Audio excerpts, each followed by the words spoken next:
Hello everyone and welcome to another great episode of Cup of Joe. We are back everyone. One more time, back from the dead. Whew, feels good, huh? I hope everyone's having a great day today, great week, great month. Great life. I hope everyone's having a great life. Most of the time people don't have a great life the entire time. There's ups and downs, but in general I hope that you're having a good time of it. We only have one, unless you believe in that all reincarnation stuff, right? But that's not really what I want to talk about today, though, because alright, a bit of context of what I've been doing since our last great discussion. I worked really hard yesterday on some homework, and when I mean really hard, I mean I spent like 14 hours doing the grind, because, and I can admit to this, I kind of lacked motivation on some things this week, and then I realized that, well, demons catch up to you, as they say, or the tax, what they call the people that, in French it's a crémancier. I don't know how to say this in English. Anyway, the guy who asks you to pay his the taxes. Anyway, yeah, they catch up to you at some point, and my responsibilities catched up to me, and so I had to grind my day yesterday. But it got me wondering, because essentially, lack of motivation all week, to an extent, and then complete 360, right, on one day where you essentially find all the motivation you need to get through the work. And then, so there's always that question of how can you procrastinate so much and then somehow still have the motivation to work bloody crazy? This made me think about, in life in general, I would always find myself being able to do incredible feats. That sounds a bit like gloating, but what I mean by that is something that I didn't think I was able to do, right? Something I didn't think I would have the motivation to do. I just do it on a whim. For example, sometimes I would go off and start running, to try to prove to myself something, and I would beat all the records I've done. And it was weird because you're trying to get better and better and better normally in progression, and yet the one time I kind of go randomly do it, I somehow have the motivation to go much further than I ever had before. Or I have a bunch of small stories I could tell, but the point being that I found it fascinating that motivation seems to sort of come up in these random situations, even though they're not that important. Or, in the case of yesterday, I thought it was important. But, in the case of other moments in my life, there's sort of this great boost of motivation out of fucking nowhere, and then you kind of go, alright. So I kind of want to explain that, and also the will, in a sense, the will to push on, will and motivation, they're kind of similar, but I suppose let's make the difference, shall we? I think will, in a sense, is the effort of the mind to push yourself to do something, and motivation is sort of the natural force that you have to do something. So let's say, for example, if you're really hungry and there's food in front of you, but you have to go through, I don't know, a parkour, there's not a lot of will to it, there's just a lot of motivation, right? So the motivation kind of counters your willpower. You don't really have to force yourself into pushing further because you have a lot of motivation. I think it's actually probably perfectly correlated. So the more motivation you have, the less will you need, and the other way around. But then, how do you get both, right? How to both control? I think that's important. I think, especially for us modern folk, it's kind of important because we do a lot of, there's a lot of things that we do that are boring. I mean, the farmer in the old days, when he worked, he did the same shit every day, and he had to do it because if he didn't, he would literally die. So there's a lot of motivation behind that, and again, it's what else are you gonna do? So for the farmer, it's sort of there was not a lot of will to have to put into it, but more so he had a lot of motivation. I'm not saying that they didn't work hard. No, that's the thing. Will and motivation do not show how much effort you put in. It's simply how you motivate yourself to do something. Either you will yourself to do it, or you have a simple natural flow of it. Funny enough, too, if you look at philosophies today, like there's, about motivational philosophies, there tends to be two about how to live life. There's either follow your passions, right? Let yourself be who you are in a sense, or conquer life, right? Push, be disciplined, never break, and stuff like that. And actually, when you think about these, the two movements follow these two ideas. So the sort of flow, let things happen, follow your passion, do what you love, and it's not gonna feel like work. That's the motivation thing. That's let your motivation conquer you. And then you have the will one, which is discipline and success. Push, push and push and push. And when you wake up every day, it's a battle, right? That's the pull your will into being. Basically, make your will like a muscle and grow it and grow it and grow it, and then like basically conquer your own procrastination. Basically, you sort of force yourself to do things like a soldier. Now, personally, I gotta be honest, I prefer one more than the other, that's for sure. The follow your passion thing sounds much more endearing, and but of course you could say that the mix of both is probably the best. But the thing is, it's like I said, they're inverse, I think, because you have will, but like I said, if you have a natural motivation, you don't have to will yourself to do anything, right? It comes naturally. I'll give you a great example. When I used to do theater, and when I started off, I was incredibly passionate. I'm still passionate about it, but to a much lesser extent, because I found other things that I love more. So essentially, I found a better girl. Anyway, but when I started off in theater, I remember that I could do hours, and I mean hours of just work, and it did not feel hard at all. Like I didn't question it at all. And then when I discovered other things like philosophy and stuff like that, same idea. I would go on the most extensive thinking, working, reading, writing, and I would just push and push and push. And the thing is, I didn't have to force myself to do it. Literally, the only time I had to use will was to stop to go eat. And again, that didn't take that much will because, well, I was starving, stuff like that. So I remember, for example, one time I went walking to do some philosophy work, and literally, I think I walked for like 5 hours or 6 hours, and it was like freezing cold at some point because it started raining. And I think I wanted to keep going because I felt like I was getting to the conclusion of my thought, and yet, like, I was freezing. Like, it was raining, and I had like a small vest, and I was like, I should probably go back home if I don't want to fucking die. And yet, I had so much motivation to keep going, and so literally, I had to will myself to go back to not die. Anyway, so point being that, of course, you could always say find a motivation. Of course, then what's the issue with that one is it's really hard to find motivation, right? Some days you have none. Some of them you have a ton. It's not a precise thing, right? Like I said, sometimes I would wake up and just go at it, but then when I try to make it regular, you can't have that regular push, right? Sometimes you have a motivation to do something, sometimes you don't. If you're not hungry, guess what? Food's not going to motivate you as much. If you're not, if you have enough money, money's not going to motivate you as much.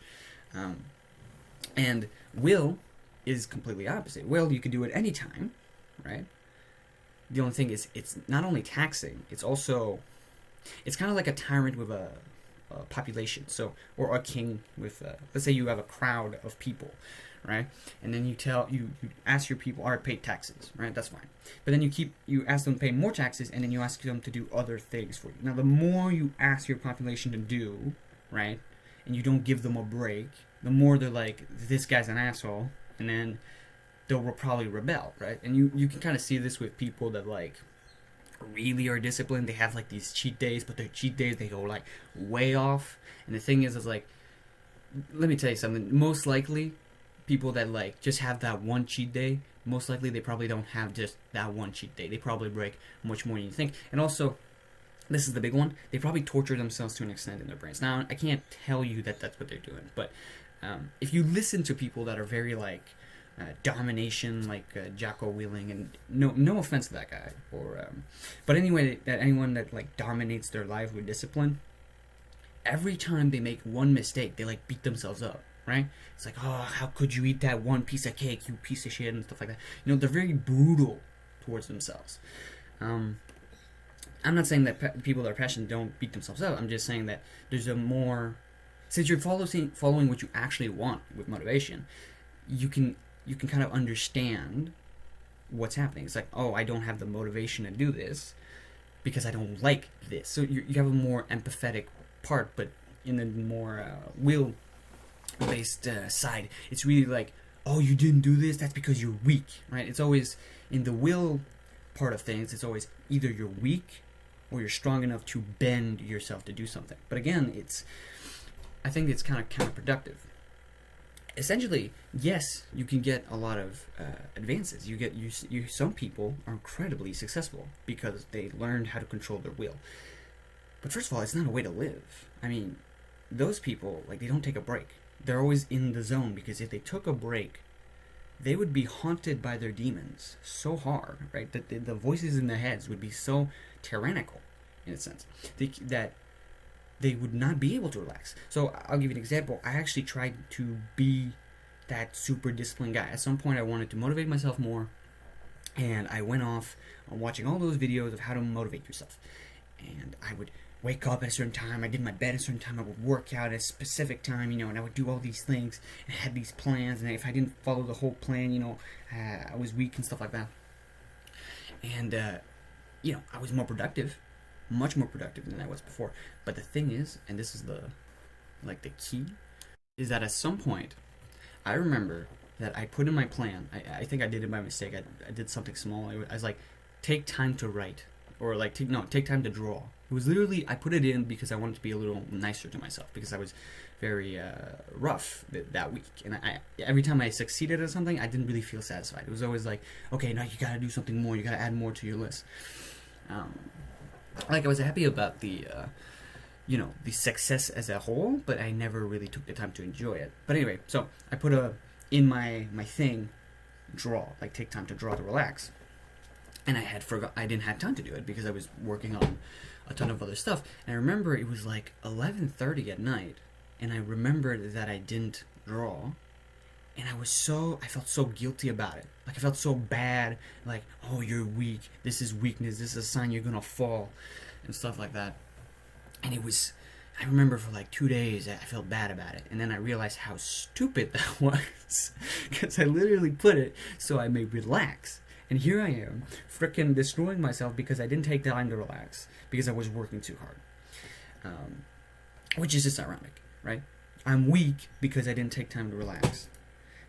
And yet, now I'm torturing myself, which is not helping me relax at all, especially when I'm trying to relax, and then I'm reminding myself that I didn't draw that 2 days ago. Right? Okay, of course, you might say, oh, but Joe, you just went too far with it. Which is fine, but I do think if you listen to that sort of philosophy of willpower, stuff like that, that kind of problem comes up. Now, of course, like I said, both sides have their issue. Motivational side has the issue of sometimes you don't have motivation, and most people that are like just like the artists. Imagine like the artist that only follows their passion. Guess what? Sometimes they're on their couch and they're lazy as hell, right? And then they'll like get up at some point randomly, and then they'll, like, after smoking weed and some shit, and they'll just draw like a great piece of art, or not, and then they'll just lie back down and do nothing. A lot of the artists of the past, they were quite troubled, not very disciplined people. Some were very alcoholic. Some would literally do nothing of their lives. Some of them would always be partying and stuff like that, and then sometimes they would produce some great pieces. And so, the motivation thing also has its issues. Now, guess what?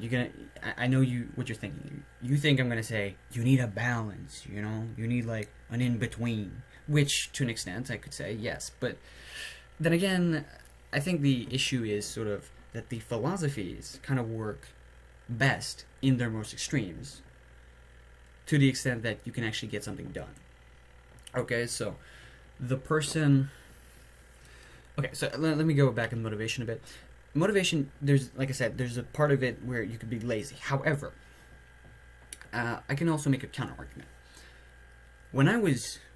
At some point I did actually try to follow this sort of, the way kind of thing. So this is a more Buddhist idea, or anyway, it's a type of idea. essentially saying that imagine a river, and you're on this river. Every time you're using the will, you're essentially going against the natural flow of what you're supposed to be doing. And so actually you're going against yourself. All right? And then if you actually want success, you have to get out of your own way. So if, let's say you're doing a piece of work, like this, actually I used it yesterday and was brilliant. I had difficulty with a text I was writing that I had to write for school, and I was trying to think of how to explain this problem I had. I was thinking I couldn't do it, and then I stopped for a moment, like I was almost about to panic, and I stopped and I said, I already know the answer.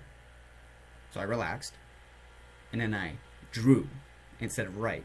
I drew the answer, then I tried to explain the answer in words, and then I just got the answer immediately. Like, it took me like 2 hours of struggling to basically get to nothing, and then I took like 5 minutes to relax and basically just draw my answer, and then I got the answer. Right? So in that sense, going back to the flow or whatever, I was literally going, like, I literally had the answer, and I was gonna solve this if I just got out of my way, which essentially is what I did. So that's interesting, because in a sense I was more productive, because instead of willing myself into an answer, I just let myself answer. Right? Now you might say motivation and the flow is not the same thing, but motivation is an indicator of what you actually want to be doing and where your mind is actually at. So again, when I was motivated to go do some work, I was like going walking and figuring some problems, guess what? Not only did I was able to just do it without thinking, but I did a lot of stuff. Like I produced a lot of work. And sometimes a little bit of restriction is still good. Like you can literally have, like, you take an hour and you have a question, but if you let yourself do it, you'll have the answer. Because most of the time, which I think it's brilliant, but most people don't understand this, is that we do have the answer to our questions. Right? So this is a great example that was actually proven. I would love to be able to bring up the science thing. Maybe if I find it, I might put it in the description. But anyway, they showed that, let's say you have a decision between what type of cereal brand you're gonna buy or candy, and you're like hesitant. You're like, I don't know. It turns out your brain already took the decision, and the whole like hesitance is just for you. It's like a play. You know, it's just because you like both options, and so you want to have the idea that you'll pick both. But honestly, you are gonna just pick one or whatever you've already picked. This is kind of problematic in the sense that if you're an addictive personality, your brain kind of sometimes takes the decision of it's gonna, do whatever it's addicted to, and that's where will comes in, where you have to force yourself to not do it, but then you're going against yourself, right? So again, there's this whole problem. I think will is actually, like I said, this sort of swimming against the current, because you might ask yourself, where does the current lead you, right? Where is it bringing you? Imagine you were born, I don't know, with a disease, or a mental disorder that makes you want to, I don't know, hit trees with your head. Okay, very extreme. I'm just doing an example, and I could say your flow, right, your natural way of doing things, will bring you to a tree and make you hit your head. Okay, because unless you believe that there's a being outside that's deciding your fate, what I mean when I talk about flow is sort of like there's things that you naturally want to do, and you're going to naturally do them if you let yourself do them. Essentially, that you don't have to go find that motivation, because your brain naturally has that motivation for whatever it actually wants to do, right? Whatever its actual objective. And you kind of know what your actual objective is if you just ask yourself, right? If you honestly ask yourself, what do I want? And it doesn't go blank. Because most people, when you ask that question, it kind of goes blank in their heads, but it's like, you actually do know what you want. Okay, if it's just like, if you can draw, you can write about it, you can be like, all right, in 10 years what I want, 25, whatever, and you can kind of describe, you can kind of have ideas of what you actually want, like what do you actually value. Anyway, put that aside. So let's go back to our example, the guy hitting the head, right? So let's say that guy, he has a problem in his head and it makes him want to hit trees. So if you asked him, what do you want? A part of him, it would be kind of like a tick. You'd be like, I would love to satisfy this sort of tick by going to hit my head on a tree, right? The issue is that for him, his sort of flow is negative, right? You know where you're going, and it's negative. And so the will kind of goes, no, you got to go do something else, right? Or the will is mostly used in school, where you want to do something else, but you have to will yourself into going to school, right? And when the entire process of school is literally willpower, right? No one, like, I'm sure there's a few classes you would prefer not going to, and exactly that's my point. So, your natural flow would like to play ball, practice whatever thing you like to do, but you have to will yourself. So, it literally, the will in a sense is the fighting against the natural flow of who you are. And it could be good or bad. But of course, it's very difficult, and I think it's not a balance of you have to have both in sort of equal. I think it's much more, you should, if you can trust yourself, right? If you can trust yourself and where you're going, and you have a good goal that you actually want. So essentially, like I said, if you ask yourself, what do I want, honestly, and then you see, and you actually feel what you want, sorry, and then you can trust yourself that you're going to actually get to that objective if you let yourself be, then you can let your motivation and your sort of natural flow do its thing. Now, of course, if you're like the guy and he says, I want to go hit my head on a tree, you're going to have to go against yourself. And that really sucks, because again, you really don't want to fight yourself, right? You don't want to have civil war in your head, because to me, that's probably like, I'm a guy who keeps thinking. So for me, like, I can really sort of feel the sort of annoyance. If I'm annoyed against myself, I will never shut up about it.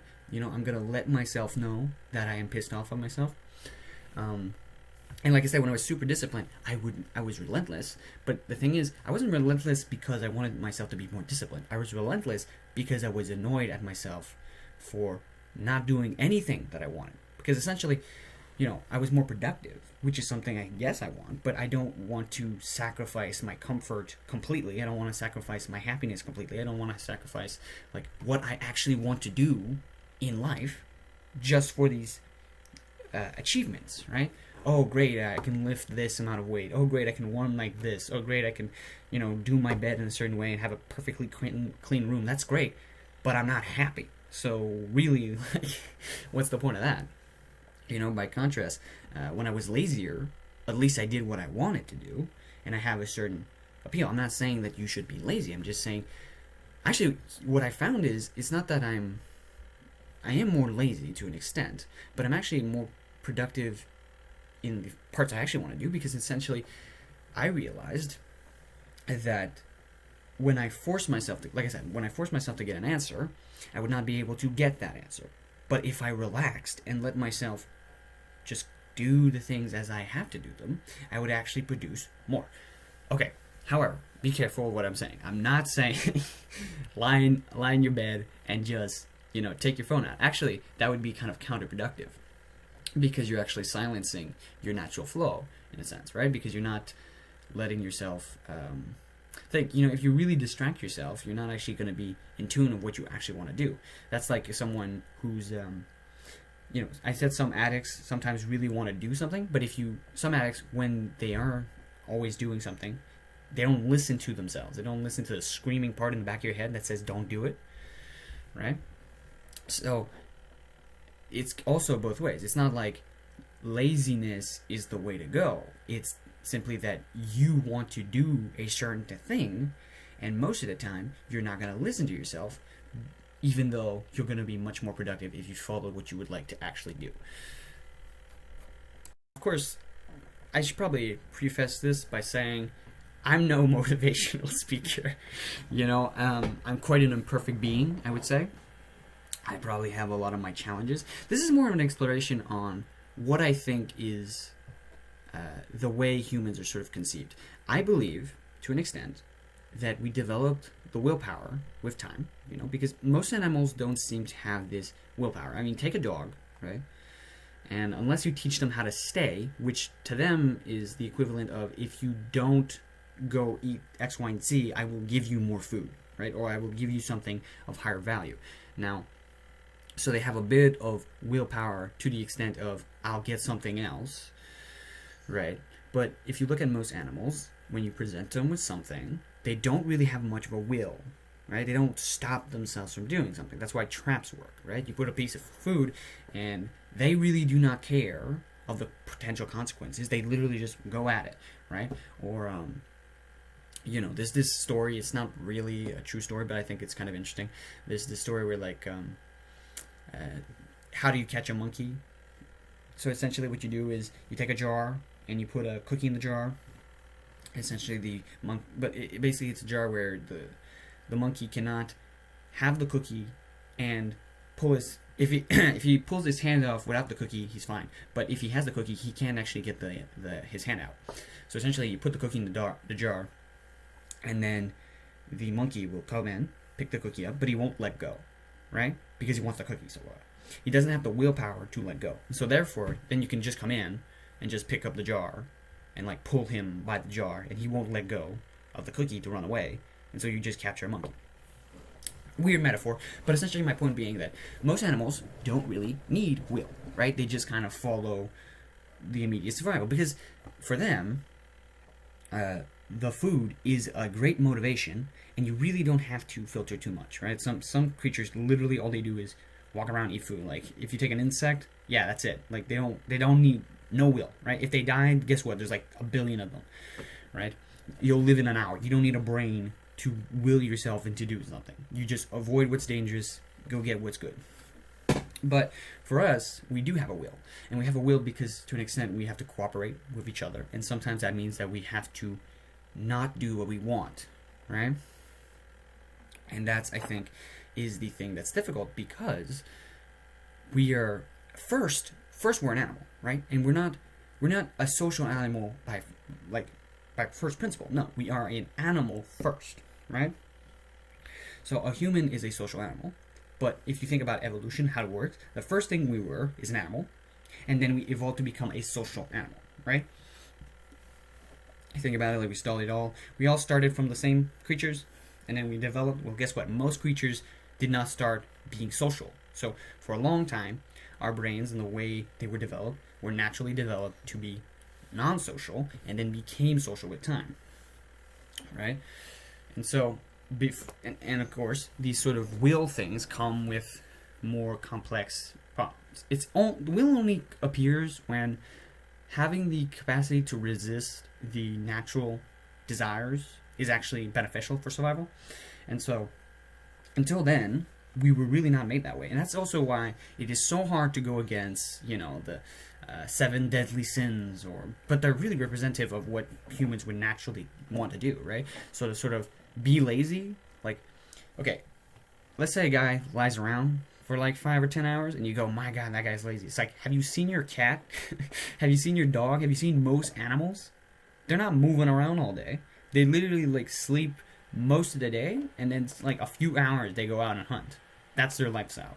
You don't think that we did not have that same intuition, that sort of desire to relax? It's actually quite logical when it comes to survival, when you think about it, because if you relax for most of the day, you get to, replenish, you get to not use a lot of food and energy. The only reason for us it's unbeneficial is that we have the energy. We don't need to rest that much to, not overuse it, because it's sort of like, for them, it's that one moment of hunting, right? If they mess it up, they won't be able to eat. And if they don't have food, they should probably relax to conserve as much energy as possible. We have a ton of energy, so it's really counterproductive. Gluttony, again, it's a great survival tool in the past, because if you were an individual alone, it really didn't matter if you ate too much, right? Eating too much was great, essentially, because if you ate too much, you probably have a little fat for later, which was great. Lust. I mean, the whole point is to reproduce, right? So if you reproduce a lot, it's actually great. It's very beneficial. If you have a lot of options to reproduce, go reproduce, right? That was wholly the idea. And if you did not have that lustful feeling, guess what? Some animals would. And those animals are going to survive, and you're not going to survive. So there's lust, and, okay, some of the sins don't really work that too much, but, to an extent, I think you can understand my point. My point is that naturally, we have these things that now in our society is not positive, right? The things that were used for survival, that were the animal parts of us, that natural motivation would have encouraged, now are counterproductive. Right? So the lazy person is not productive and does not survive as much. The glutton has health risks because he literally has too much food. Right? The lustful, lustful, most people don't understand this, but sex addiction actually exists, and there actually are consequences, or porn addiction or all that, there are actual consequences to these kind of things. So, yeah, there's that. And also the fact that you start to devalue people, in a sense, because if you do, basically, if you start using people almost like an object, for an animal, it really doesn't matter that much, but for us, it actually is bad because we're social creatures. So if you start seeing, for example, women, kind of just like, oh, you're a mate, you're a mate, you're a mate, you're a mate. I don't really care about I don't really care about your family. In fact, that's a big point. Lust is also negative because if you're trying to find a family and then you have the lustful thought for another woman, guess what? It's not very positive for your kids. And so there comes will. There comes the will that says, no, don't do it. No, you got to do this. No, you got to do that. And I think that's actually probably one of the issues with society today is the hyperproductives need that will, and they need a very developed will. But now there's also the opposite. You have on the internet, you have a lot of the follow your passion. The internet, I think, is the counterbalance to the productive people you see. Like the Elon Musk that literally seems to sleep, that literally sleeps in his industry, right? And then you have the artist that comes up and does one video, for an hour, and then goes back to doing whatever he wants to be doing. That's the follow your passion one. And but again, he also needs some will, but he needs less. I think it's sort of like, first of all, it's great. Let's be happy that exists instead of all being the same, right? Like in the past where you had to wake up to go to your industry, right? A lot of people were just like working on the big machine, stuff like that, which was like the most boring thing. Oh my god, you like my grandmother, she used to work at this bakery industry. Anyway, she had to wrap like cakes, and it was like the most boring thing. Like literally, a cake comes in, you wrap it up. A cake comes in, wrap it up. You're like a freaking machine all day. Like there's no passion in this. There's no, I really love wrapping that cake with that piece of plastic, all day, like 2,000 times. Unless like you have like one brain cell, and then maybe that's satisfying. I'm not trying to insult people that have one brain cell, but I don't think there's a lot of them out there. So sorry if I offended you, one brain cell people. Sorry, a bit of humor. Anyway, but yeah, so I think society kind of is evolving in a way where you have the hyperproductives that are developing. With, like I said, I think there's two movements going on, and I think it's very interesting to kind of see these two develop. You see the universities that are also having the same problem. So you have these sort of hyper-productive students, right? Because university is, or school in general, is a very will-based ecosystem. Some people are great at it, some people are not. Some people are just motivated to go to school, which is just great, because essentially they don't have to struggle like most people struggle. Because for them, they're just having fun. Like if you're, for example, if you're super smart and good grades are fun to you, like the nerdy guy who doesn't really get a lot of pleasure out of other activities, but like the activity of excelling at work is super fun for him, then maybe he just has the motivation. So great for him. But for most people, it's a will, domination of will fest over there. So you have that huge thing, and it's getting bigger, but also a good contrast. Schools are trying to be a little more listening to their students, right? What do you want to do? So that's good. But then you have in the workforce a lot of small jobs that are will-based. You have a lot of, some works like, there's always that thing about like you want to work 40 hours or stuff like that, or you want to start your own company and stuff like that. It's like starting your own company is great, and I think there is a follow your own passion, but starting your own company is problematic, especially when you start off, because you have to do a ton of things you actually don't want to do. Like you might want to design clothing or whatever, but you don't want to you don't want to like do the tax work, do the paperwork and all that. That would be a hassle. Or So yeah, there's a lot of will-based stuff, and the more you want to be successful, the more you have to have that will. But again, will is not a inherently easy trait. It's actually quite counterproductive, right? Because think about what your brain is doing. There's a part of your brain that says, we need to do this, right? And another part of your brain says, we don't want to do this. And so you have to literally put energy to force yourself to do something, right? Which is energy that you could be spending doing work or doing whatever you actually want to be doing. And so the more will you have to do, the more energy you have to spend just to get started on whatever you're doing.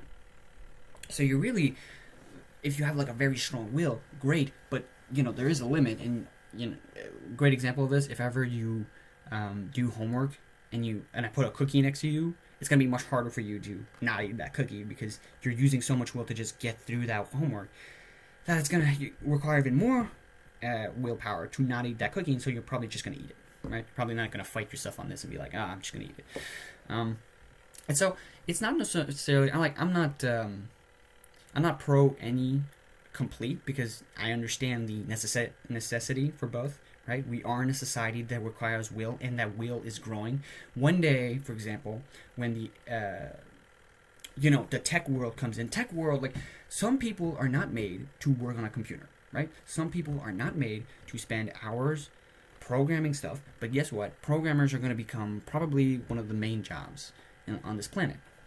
And some people are going to have to will themselves to get to work. Some people are going to have to do things that they do not want to do, like our ancestors, but that is even more complicated because, funny enough, you want to know one of the harder things you can do?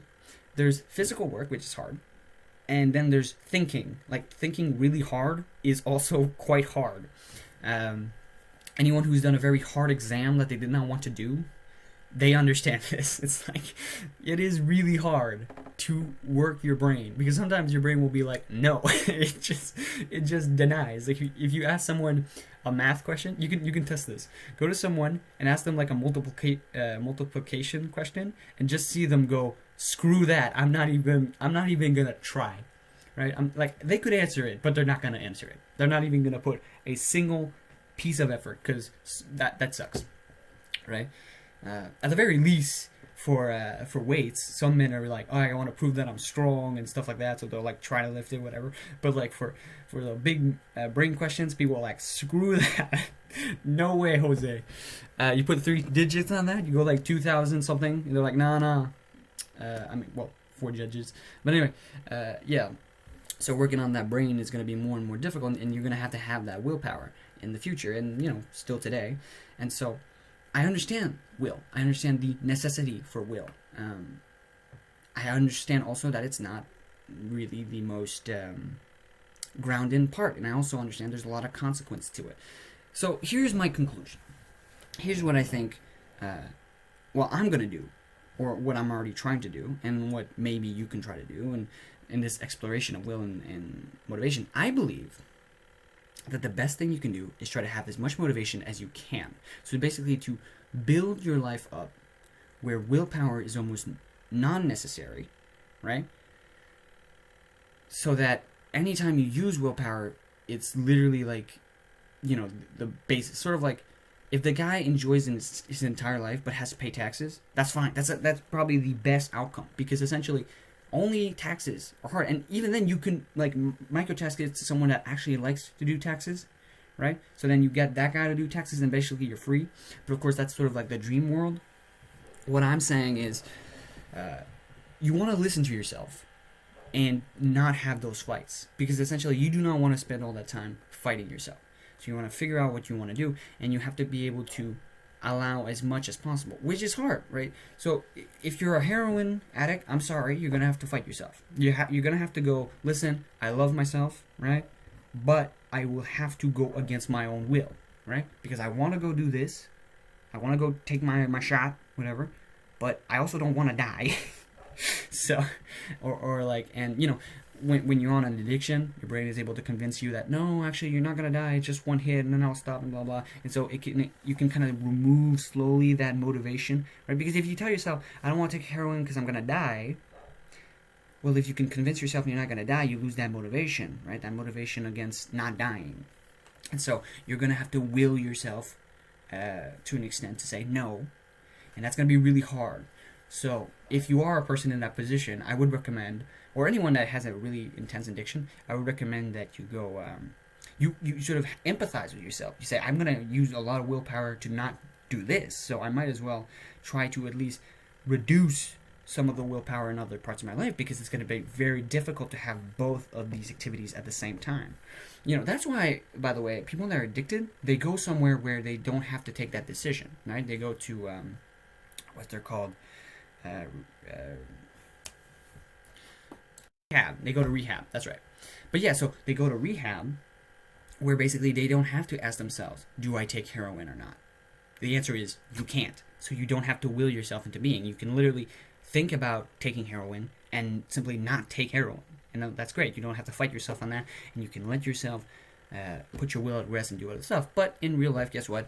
Most people don't go to rehab, and most people don't have time. I use heroin as a more intense example, but I'm sure there's a bunch of pet peeves that people have that they want to get rid of, which require a lot of willpower. And so, if you're really trying to get rid of a habit, you should give yourself some credit, I think. I really believe that we should give ourselves some credit and a lot of love, in a sense, because again, we're not lazy when it talks about will. Will is a very hard thing to have. It is essentially a battle with yourself, and it has a lot of consequences. And not only that, it's incredibly hard.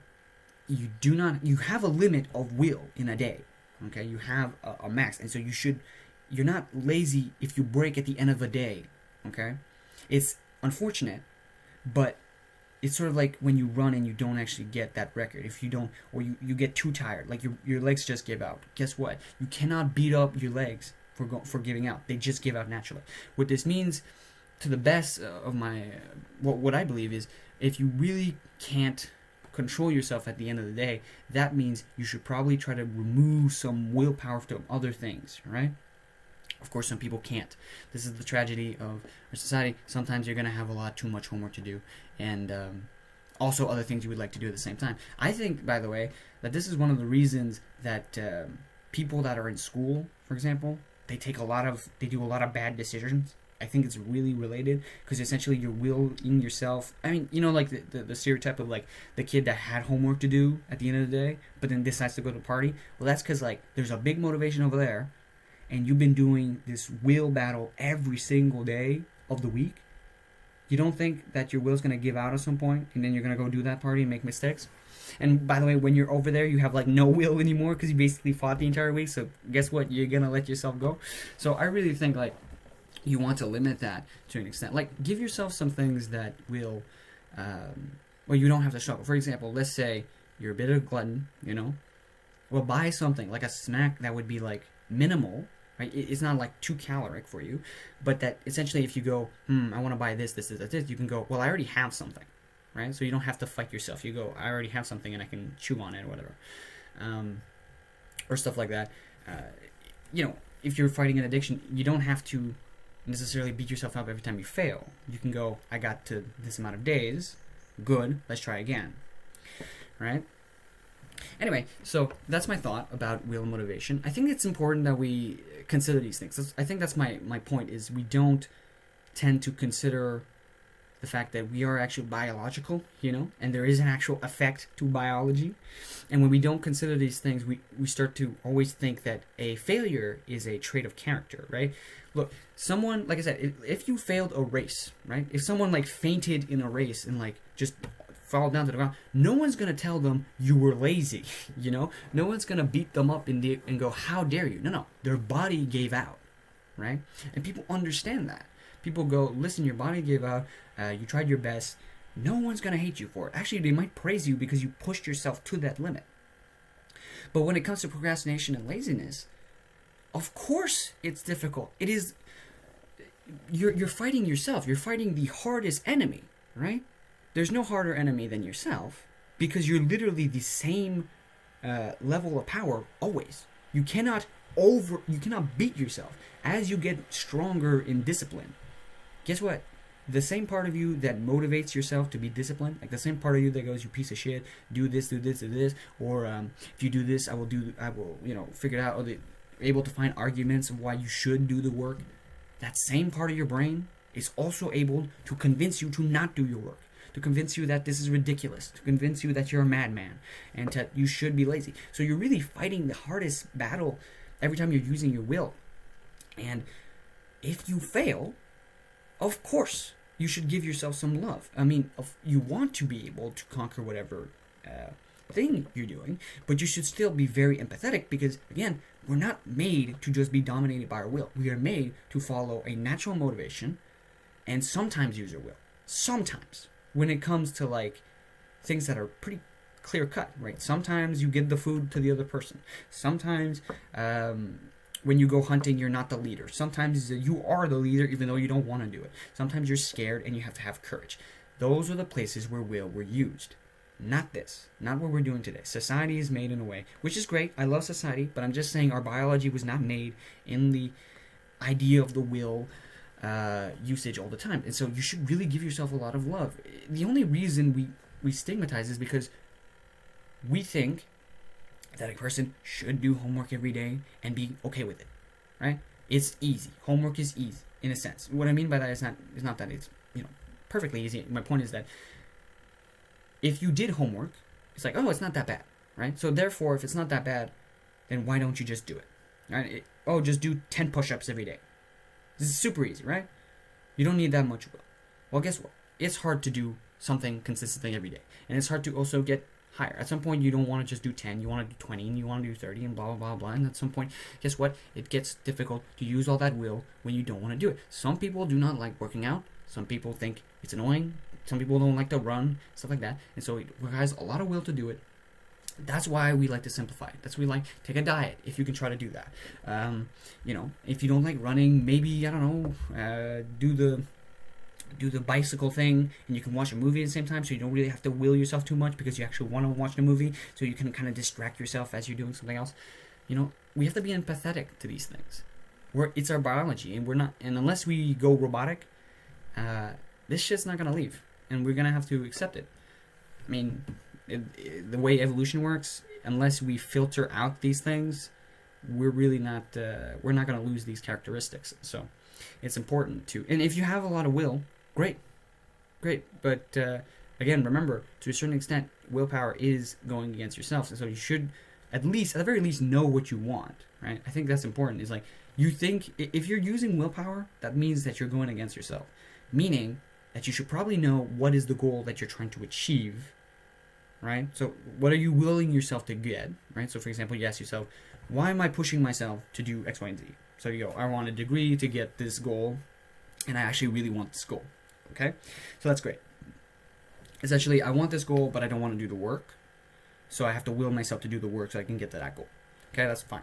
But let's say you're doing work, and then you ask yourself why, and you don't really want the goal. You should probably listen to your motivation, see what you actually want to be doing. And sometimes it's not going to be like this big thing. Sometimes it's literally going to be like, I want to sit on a couch and watch this show. And then you watch the show and you go, all right, now I want to do something else. And then you keep doing it. And then at some point you actually realize what you actually want to do once you finally relaxed for once. Anyway, that was my rant. Kind of a different approach, right? I didn't really explore more we explored the ideas. This is something that touches me. I'm very happy I could talk about it today because, like I said yesterday, a ton of willpower. But it was funny because it's every time I just relaxed, I got so much done. It was amazing. It was sort of like this huge struggle to just keep going. And yet, every time it got really difficult, I just basically let myself relax for like 10 seconds. And then I just, boom, just great success. And so I thought it was really interesting. I hope you all, like I said, enjoyed the conversation. Man, I really love doing these. This is really fun. I'm gonna keep the grind. Also, yes, we are still showing imagery. One day I will show my face. One day I'm planning. I know everyone's on the tip of their chairs going, when is he gonna show his face? Also another very important announcement. It's I think I made a mistake in the beginning. I called it Cup of Joe. Yeah, we're changing that. We're adding an L. It's gonna be Cup of Joel this time because I looked it up on the internet, and turns out there's actually another person called Cup of Joe that has a podcast. So we're gonna be calling this Cup of Joel. I know, big change. I really like Cup of Joe. Since the beginning I was here, and Cup of Joe was my thing. But now we change, and it's not the same. All kids are yeah. It's literally, I'm just gonna change a letter. Anyway.